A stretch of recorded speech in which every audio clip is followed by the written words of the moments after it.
Bonjour, bonjour Edwige Chevrillon. 8h17, votre invité, c'est Alain Dinin, PDG de Nexity, quelques heures avant son assemblée générale. Merci beaucoup Alain Dinin, merci d'être avec nous. Vous êtes en direct du siège de Nexity avec Olivier Mélan qui assure ce duplex. Et effectivement, vous avez votre assemblée générale dans quelques instants. Alain Dinin, il s'est passé beaucoup de choses pour vous, presque sur le plan professionnel bien sûr, avec cette crise du coronavirus, et puis aussi sur le plan personnel, puisque la gouvernance de Nexity a été frappée par ce virus, puisque votre successeur désigné, Jean-Philippe Ruggieri, est décédé de ce virus.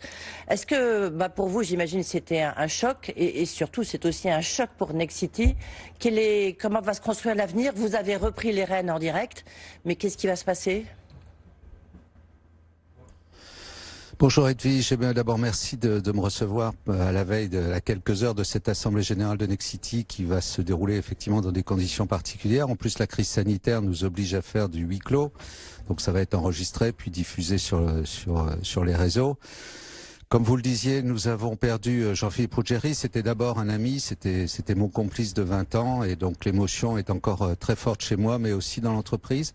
En fait, quand vous posez la question de savoir qu'est-ce qui va se passer, clairement une remobilisation. Enfin, c'était déjà bien en route, mais une grande mobilisation des équipes, une forme de solidarité. L'ensemble des métiers se sont désilotés au sens maintenant on s'intéresse à l'entreprise et à la ville et à nos clients.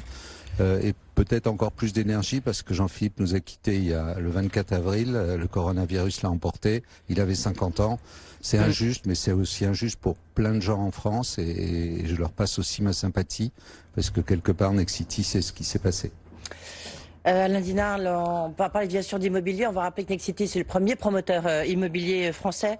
Est-ce que vous redoutez un effondrement lorsqu'on regarde ne serait-ce que les chiffres de Nexity, ceux que vous avez annoncés pour le premier trimestre, avec une baisse du chiffre d'affaires de 11%? J'ai envie de dire presque seulement. Mais est-ce que vous disiez les 15 jours de confinement, ils vous ont coûté 130 millions. Donc c'est dire l'importance que ça peut avoir à l'aune de votre groupe.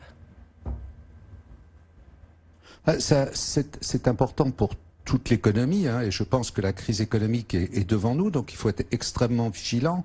Sur la problématique de l'immobilier, vous disiez que nous sommes promoteurs, nous sommes aussi administrateurs de biens, syndic de copropriété, mais aussi gérants de résidences étudiants et de résidences pour personnes âgées.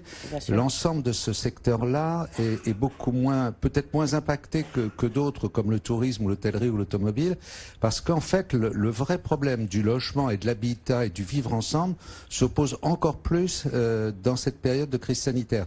Tout le monde comprend bien que selon qu'on est bien logé ou moins bien logé ou mal logé ou même sans habitat, le confinement, les sujets de crise, et peut-être qu'il y en aura d'autres dans le monde, deviennent essentiels. C'est un clivage de plus en plus important des populations.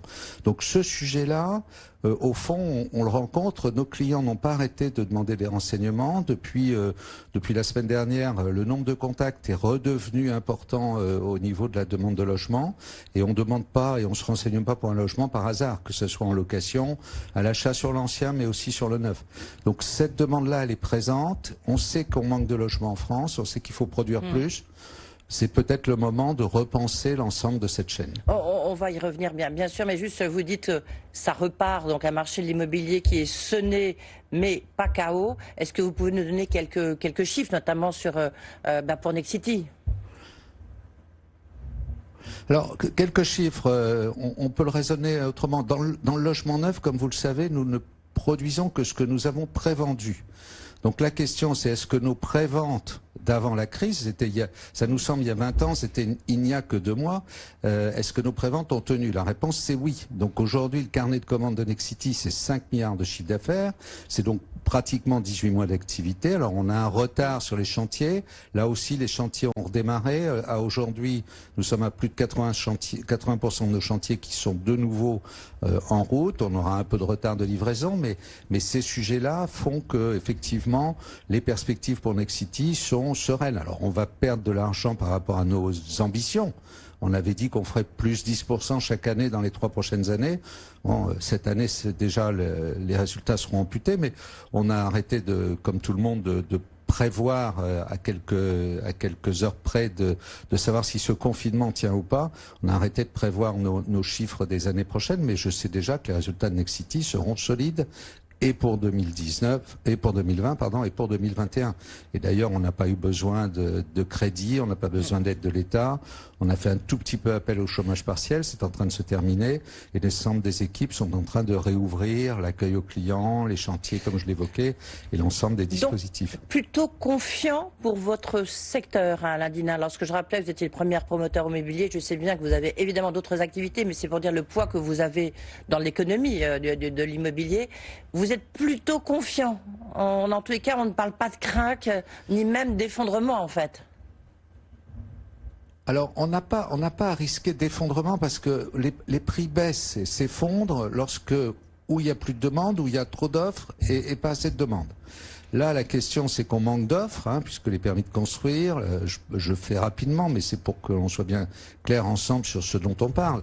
Les permis de construire, on les a pas facilement. En plus, les municipales ont été décalées.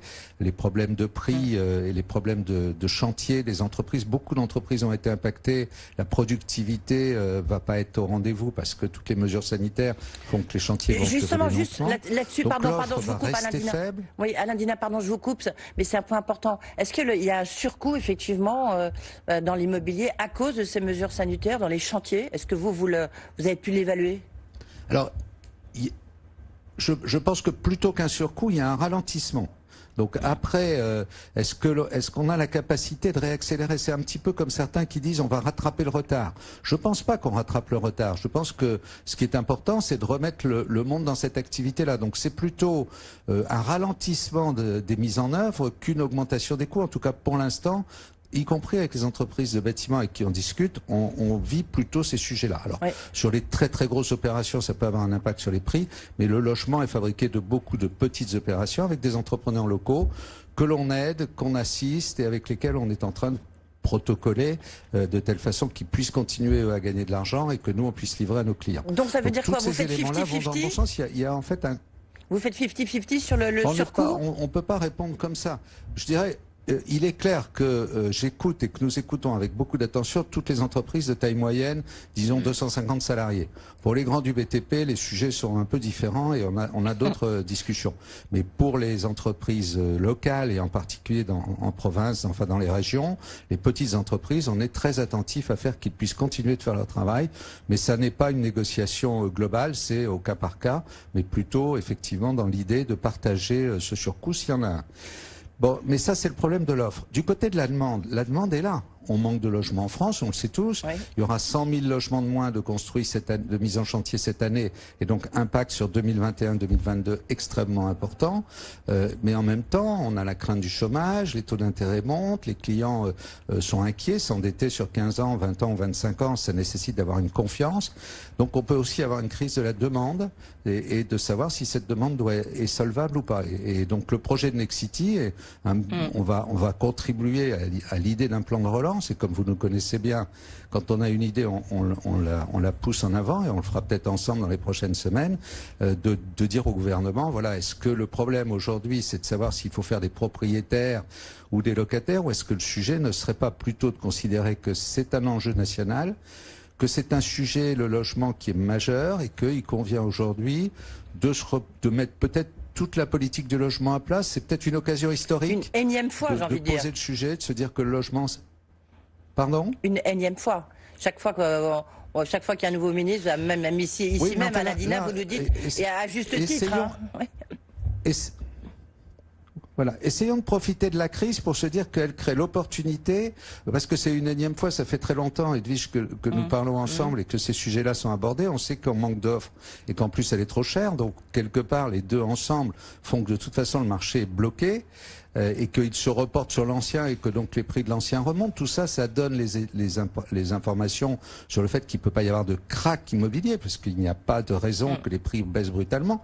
Mais peut-être que les clients sont plus trop solvables. Donc est-ce qu'on ne ferait pas une politique aujourd'hui différente, parce que justement le monde a changé. Le monde a changé dans les 2 derniers mois et faire... Et si on prend cette hypothèse que c'est peut-être une opportunité historique de se dire que, et si on traitait les sujets de l'écologie, de la santé, du bien-être et du logement, et qu'on se mettait tous autour de la table, ensemble, pour poser le nouveau sujet de vivre ensemble. Eh bien, Julien Denormandie était notre invité la semaine dernière, on va le réinviter avec vous. Peut-être une toute dernière question, le télétravail. On voit bien que les Français ont plébiscité ce télétravail, un peu contraint et forcé, mais que maintenant, toutes les grandes tours de la Défense, par exemple, elles sont quasiment vides. Est-ce que ça va avoir un impact sur l'immobilier de bureau? Et vous avez à peine 30 secondes pour répondre. Alors, la réponse sur l'immobilier de bureau, oui, nous y travaillons. Là, on a des métiers chez Nexity qui nous permettent d'y penser. Je suis pas absolument sûr que ça va modifier les surfaces parce qu'il faudra plus d'espace pour moins de collaborateurs. Le télétravail va rester la règle partout. Alors, à quel pourcentage de la population? Mais ce qui manque vraiment, c'est le lien social. Donc après, est-ce que certains objets sont devenus obsolètes? Probablement oui. Donnons-nous un tout petit peu de temps pour évaluer le bureau de demain et la façon de travailler de demain. Merci beaucoup d'avoir été avec nous, Alain Dinin, donc le patron de Nexity, donc à quelques minutes presque de son assemblée générale. Merci d'avoir été en direct avec nous, en duplex avec Olivier Mélan. C'est à vous, Christophe. Merci Edwige Chevrillon, merci Alain Dinin. On va retrouver le journal tout de suite avec Faiza Younsi.